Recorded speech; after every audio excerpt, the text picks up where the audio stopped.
Take your marks. Set.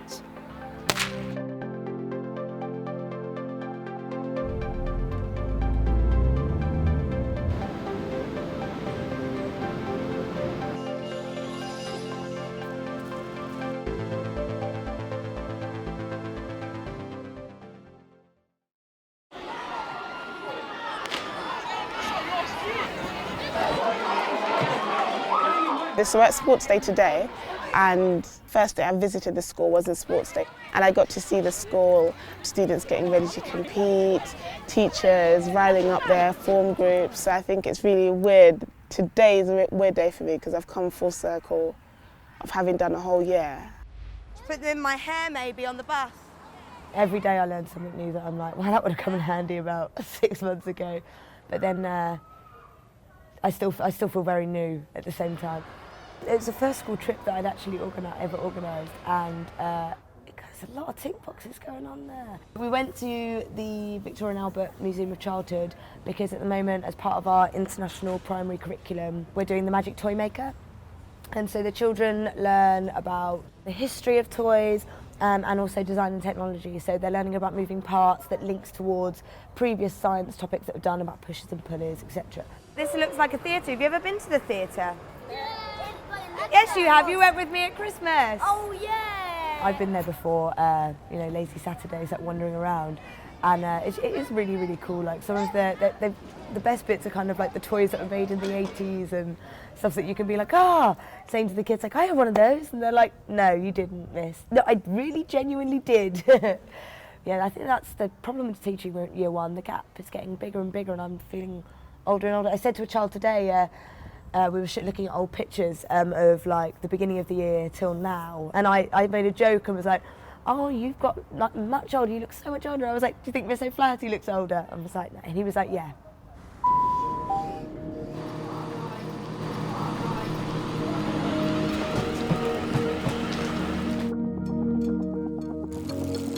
God, a year, it just feels like a long time ago, like a lot has changed. Presentation evening tonight, it's nice to get out of the classroom. I think the school's trying to really engage with their community by doing something that's quite a big public event. It's away from school and it's at the Ely Cathedral, which is a really beautiful venue to have it. To me, it strikes me as a little bit like a graduation almost. So the children are going to get a whole host of different awards. It can be for a range of things from maths to science to arts, and the parents are invited for those receiving the awards. I haven't been to one yet, so it'd be nice to find out how it goes. So there's quite a few students that I teach on that list, so it'd be good to see them outside of school kind of enjoying themselves as well. Bend back on your knee like this. You just lob it. If you scream, you get more power. That's banging. Yes, Elvis. Oh, I want a cupcake before I go giving them out everywhere else. What, you're stronger than Lewis? Yeah. You are not stronger than Lewis. It's just not one of our good days right now. I love sports day. Just watching some of the students, it just reminds me like that day that you're out of school, but you're with everyone in school, you're with your form group, you're with your friends. And I think sports day is different because although you're off-site, and I think as a teacher you tend to worry that kids might misbehave and things like that happen, of course, but also it's quite nice because you see a lot of the school spirit coming out because our school is quite good. We have like faculty, so like today you really see like the faculty pride come out and people, because I'm in purpose, hence why I'm wearing red, so you kind of see that faculty pride come out and people supporting their form group, supporting their faculty, supporting their team. I think when I think back to my own sports days, that's the sort of thing I remember, like cheering on my friends and just having a nice day out, I think. Reflectors and sit on them like a blanket. Can you open my bottle, please? Yes, I can. I know, super strong, right? So I remember my mum coming with me for one of these trips, but all I remember is being on the bus. And I remember being outside of the museum and eating our lunch in the lunch hall. I have no recollection of anything else. I still always remember where I've eaten lunch, so that's not going to change.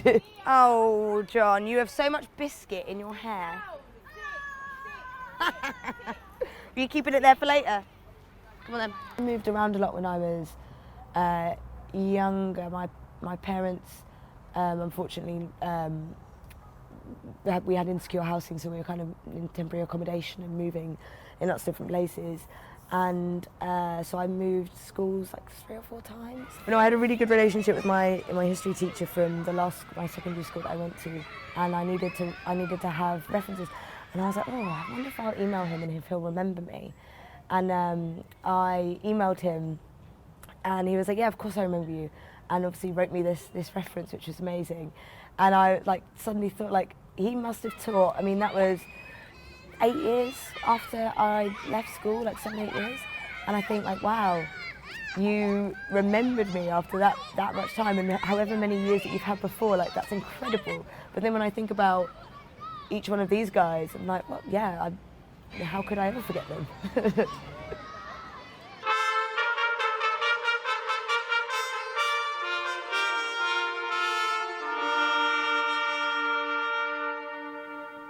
I was so lazy. Like, when I look back on it, I think if I had to teach myself, I would really annoy myself.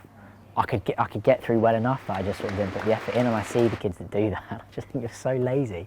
It takes you 20 extra minutes to do something, you could do it. But when I was at school, I thought, yeah, it's okay.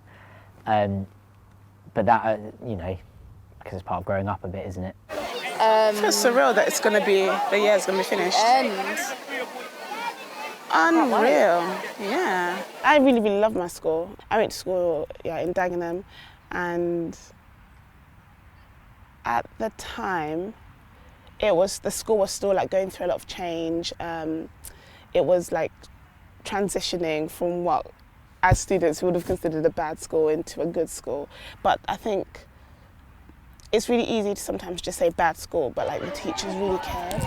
And I think since I've become a teacher, I've like unlocked a whole new love of my own secondary school and my own secondary school teachers as a result of now being a teacher and understanding what a teacher goes through and what they struggle with as well, because you're also dealing with your own life, and then you have to deal with the pressures of school as well. So.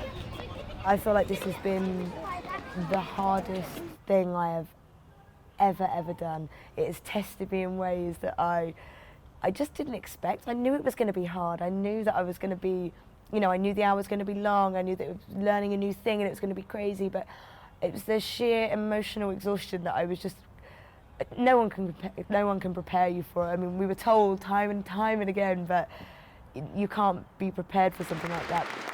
You get told that it's the most rewarding job, and I think, to me, that seems like a bigger picture. I have had days where you get to the end of the day and you go, that was a tough day today. I just really leave at 3 o'clock, just go home and go, right, I'm just going to have a reset, start afresh tomorrow. And I think, for me, a lot of that has been doing something outside of work, having something to do, or people to hang out with, or anything like that, where I can just leave work and go away. When you look back on it, I think about where I was, you know, I can see the progress, and I actually think, yeah, I've done right, I think. I don't think you can go through your first year of teaching without having a moment of saying, I don't want to do this anymore. I've definitely had a few of those moments, and as soon as I think that thought, I just think of my students and what I've built with them, and it just makes that a really hard thought to act on. My relationship with my students has literally been the fuel that's got me through some of my hardest times in teaching in my first year. One of the reasons I went into teaching was to have purpose, and I think it's one of the things I asked God for, because I think when I was in my last role, I just didn't feel like I had purpose, and not having purpose is it's a really weird thing to pinpoint, but you just feel like you don't belong somewhere, you don't feel like you're doing anything. It sounds cliche, I hate when people say it, but teaching is like life-saving stuff. You could actually save someone's life, and being a teacher, and I see how that's very possible. I very much understand that this is something I'm supposed to be doing.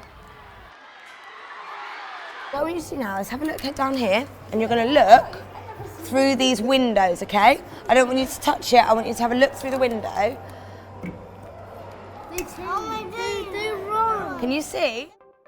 As this term is coming to a close and this year is coming to a close, and I've achieved QTS and I'm in NQT now, and I think it was worth it, but there were points where I thought, I don't know if I'm going to make it, but you know, it's worth it, and it's worth it sort of now when I stand in that classroom and I'm like, you're all learning, you're all listening. I can't believe it's taken me a year for this to happen, but still, I'm there, you know.